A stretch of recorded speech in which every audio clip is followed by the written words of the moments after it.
Ladies and gentlemen, welcome back to the channel. Quick reminder, 2 days to go. Tickets for the YouTuber charity match. Link in the description below. Also, if you can't make it, make sure to donate to the Sam Hates charity for mental health and suicide awareness. Links will both be below. But today, it's happened. It's finally fucking happened.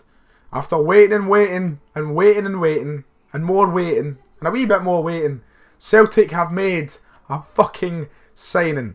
Pardon my French. Honestly, so sorry for the language, right? But we have made a signing. We've done it. Daniel Arzani has came to Celtic on loan. We made a fucking loan signing.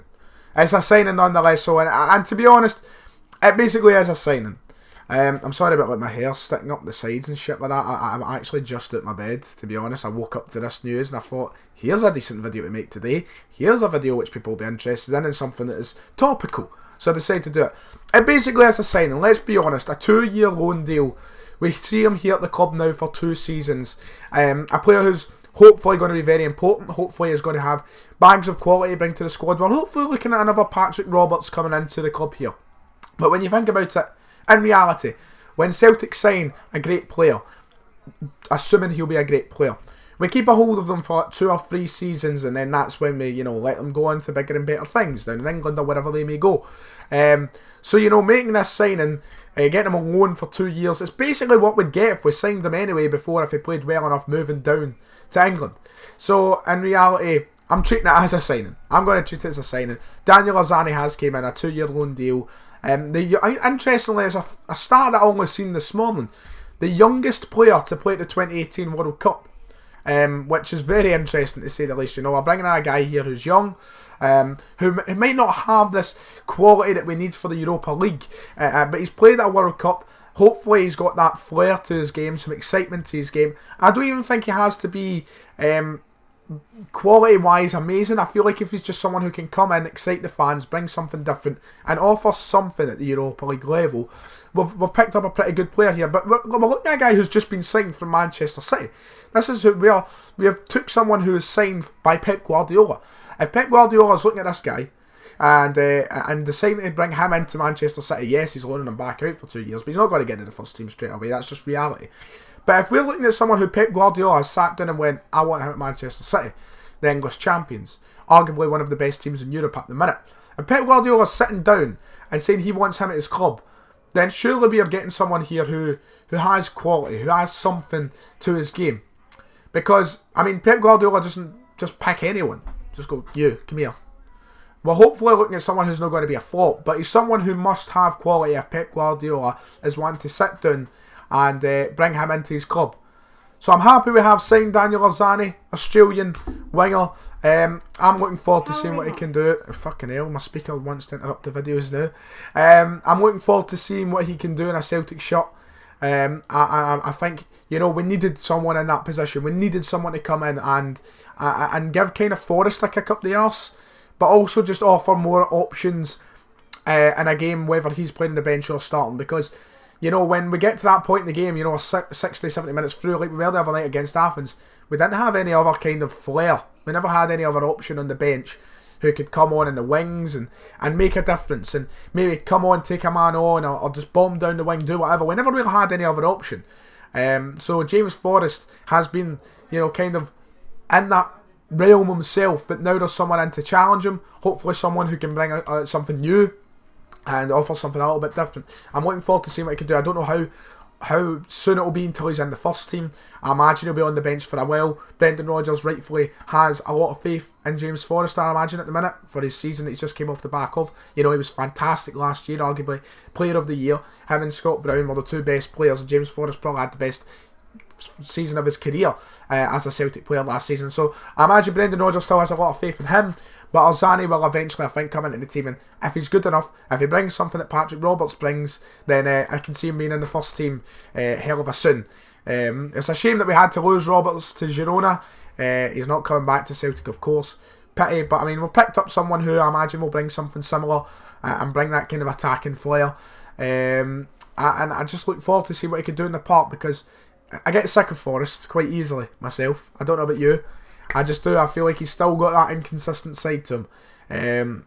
and that annoys me. But hopefully Arzani, you know, when Roberts first came in, he had no experience whatsoever in big competitions and big games and such, and instantly I thought he was an impact in the squad all round.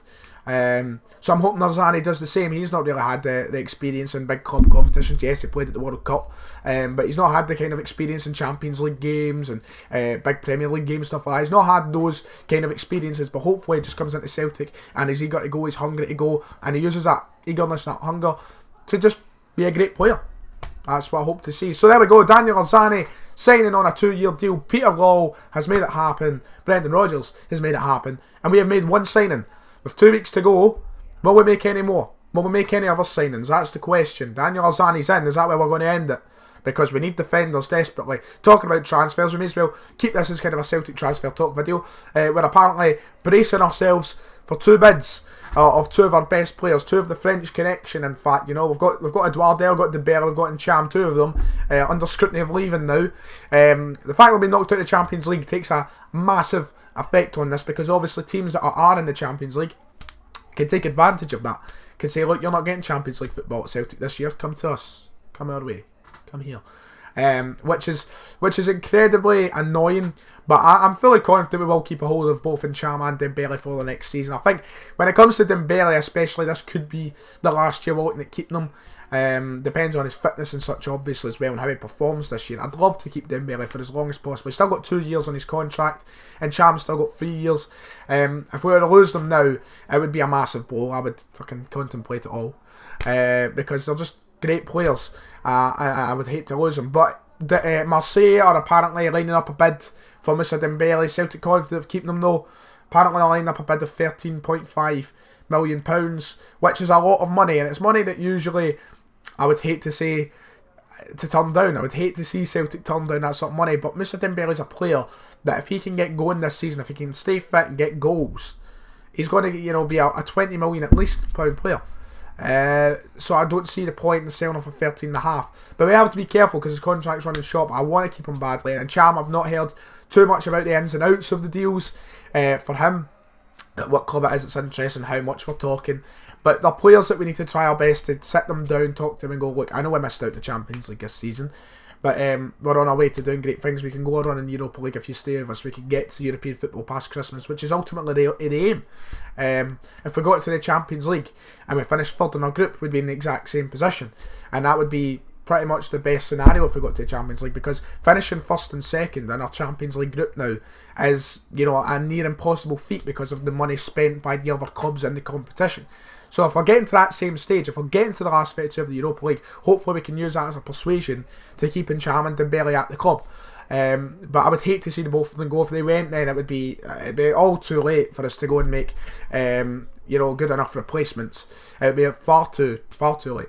I don't know a centre like that would be the ultimate disaster not getting John McGinn, in my opinion, because if Ntcham went and McGinn's already away to Aston Villa, I think everything would just be a complete and utter shambles, and we'd be looking at the whole John McGinn saga as just a complete pain in the arse. If we lost Dembele, it'd be incredibly hard to go out and find a striker that offers the same quality, because if we also lost Dembele, then we lose that partnership that we're planning on having between Eduardo and Dembele, which is so promising, so dangerous. As long as Dembele can stay fit, it'll be one of the best partnerships we'll probably see in this league over recent history. But if we lost Dembele, then that's that partnership gone altogether, and we're looking at a one-man striker team again, and we're looking at Griffiths and Edouard being the only options at the club. So we've got to do our best to keep a hold of those players if we can. I imagine we will. The bids are apparently not too serious, and from what I've been seeing, Celtic are confident of especially keeping Dembele. But there's not been too much in Ntcham. It's mostly on the Dembele side of things. But you know what, Brendan Rodgers, sit them down, give them more fucking money if we need to, because both of them deserve it. But I imagine they will stay at the club throughout this transfer window, and we'll see how things go heading into the January transfer window, where I imagine we will hear rumours and such start again. But we've got to do our best to keep them. But Celtic, the big news, have made a signing. Daniel Arzani into the club in this transfer window, signing this morning. 2-year loan deal. Let's hope he offers a little bit of something. Something that can, you know, kind of pick up the tatters as they've been the start of this season. I wonder when he will make his. I don't imagine he'll play this weekend in the Cup. But you never know. He could. Scott Sinclair signed one day and he played that same day. So we'll see where things go. If you have enjoyed the video, make sure to like and subscribe. Let me know your opinions there. Daniel Arzani signing in the Ntcham and Dembele rumours. Also, I'll see you all next time.